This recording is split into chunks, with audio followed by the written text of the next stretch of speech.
भंडारी कर दे आशा पूरी, भोले भंडारी कर दे आशा पूरी।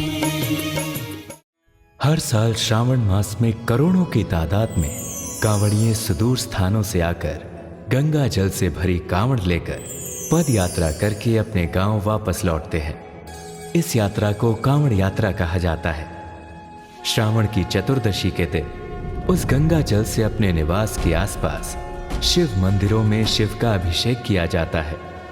कहने को तो ये धार्मिक आयोजन भर है, लेकिन इसके सामाजिक सरोकार भी हैं। कांवड़ के माध्यम से जल की यात्रा का यह पर्व सृष्टि रूपी शिव की आराधना के लिए है। सावन के महीने अथवा श्रावण मास में भोलेनाथ के भक्त गंगा तट पर जाते हैं। वहां स्नान करने के बाद कलश में गंगा जल भरते हैं, फिर कांवड़ पर उसे बांधकर और अपने कंधे पर लटकाकर अपने अपने इलाके के शिवालय में लाते हैं और शिवलिंग पर अर्पित करते हैं। कांवड़ बांस या लकड़ी से बना डंडा होता है, जिसे रंग बिरंगे पताकों, झंडे, धागे, चमकीले फूलों से सजाया जाता है और उसके दोनों सिरों पर गंगा जल से भरा कलश लटकाया जाता है। कांवड़ यात्रा के दौरान सात्विक भोजन किया जाता है। इस दौरान आराम करने के लिए कांवड़ को किसी ऊंचे स्थान या पेड़ पर लटका कर रखते हैं। साथ ही ये पूरी कांवड़ यात्रा नंगे पांव करना होता है। आइए जानते हैं कांवड़ यात्रा के विभिन्न प्रकार। सामान्य कांवड़ यात्रा।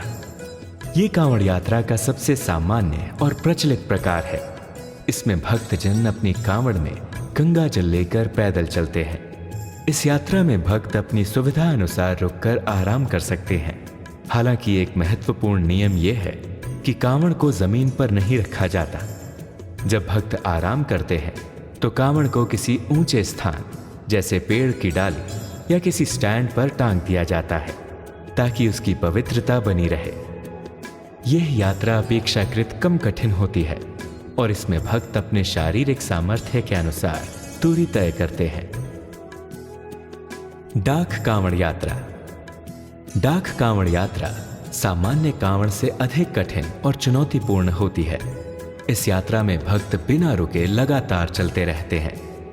एक बार कांवड़ उठाने के बाद भक्त तब तक नहीं रुकते जब तक वो अपने गंतव्य स्थान पर पहुंचकर शिवलिंग पर जलाभिषेक नहीं कर देते। इस यात्रा में कांवड़ियों का समूह एक निश्चित समय सीमा के भीतर अपनी यात्रा पूरी करने का संकल्प लेता है।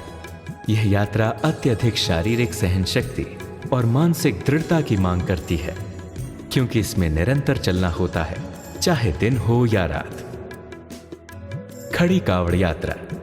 खड़ी कांवड़ यात्रा एक और विशेष प्रकार की यात्रा है, जिसमें भक्त खड़ी कांवड़ लेकर चलते हैं। इस कांवड़ में एक विशेष प्रकार का संतुलन बनाना पड़ता है और इसे लगातार सीधा रखना होता है। इस यात्रा में कांवड़िए के साथ एक सहयोगी भी होता है, जो उनके साथ चलता है और जरूरत पड़ने पर कांवड़ को संभालने में मदद करता है, ताकि वो गिर न जाए।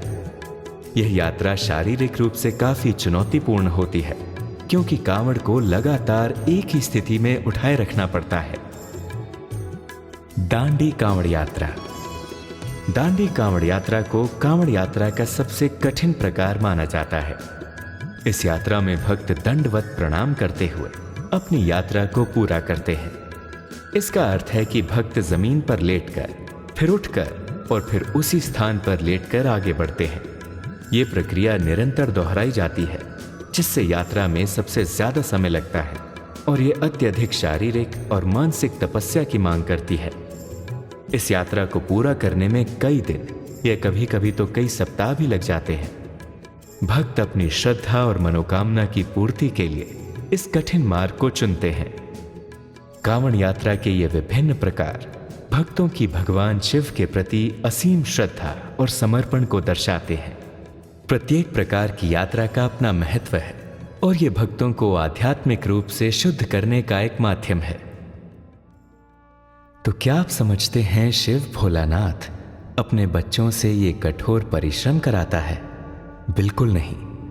परमात्मा तो प्रेम का सागर है, ज्ञान का सागर है, सुख का सागर है, पवित्रता का सागर है।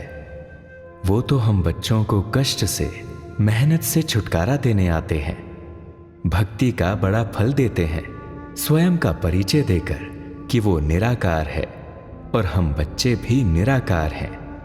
पर हम विस्मृत हो गए और कर्म कांड में चले गए।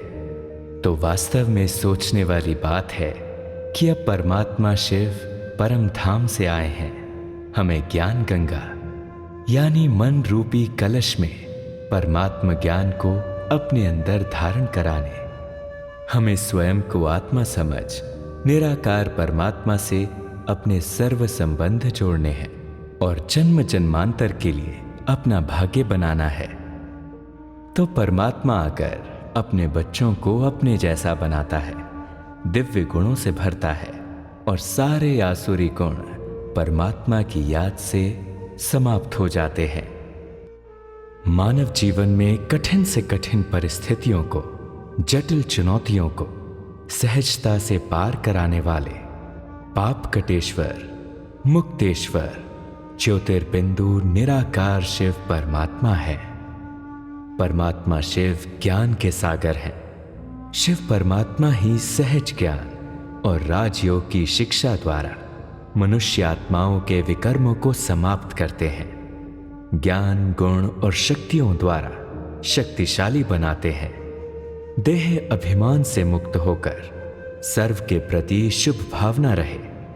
ये तभी संभव है जब मन को परमात्मा शिव से जोड़ेंगे। मन में शुद्ध सात्विक विचारों का संचय होगा, निरंतर शिव पिता की स्मृति बनी रहे, अजपा जाप चलता रहे। यही शिव भक्ति का फल है जो ज्ञान के द्वारा आत्मा राजयोगी कर्म योगी बन जाती है। श्रावण मास वर्ष के अन्य मासों में विशेष है। प्रकृति की हरियाली बढ़ती है। समुद्र का जल वर्षा के रूप में जब संपूर्ण धरा पर पड़ता है तो शुद्धि की प्रक्रिया शुरू हो जाती है। आकाश से गिरने वाली हर बूंद सृष्टि पर सृजनात्मक कार्य प्रणाली से जुड़ जाती है। अनेक बूंदें जब मिल जाती हैं तो व्यर्थ और कमजोर को अपने साथ बहा ले जाती है। बहती धारा जहां ऊर्जा उत्पन्न करती है वही स्वयं को संभलने का संदेश भी देती है। कांवड़ यात्रा भी विशेष संदेश देने का ही साधन है। संकल्पों में दृढ़ता, देह के प्रति अनासक्त भाव, शिव परमात्मा से अटूट प्यार, हर प्रकार के त्याग द्वारा श्रेष्ठ भाग्य बनाने का सहज तरीका है। मन शुद्धि, अनशुद्धि और तन शुद्धि द्वारा जगत में कल्याण की भावनाओं का विस्तार करना ही सच्ची कांवड़ यात्रा है। संतुलन का संदेश लिए सत्कार, उपकार की भावना को कायम रखने का प्रतीक है कांवड़ यात्रा। ओम शांति।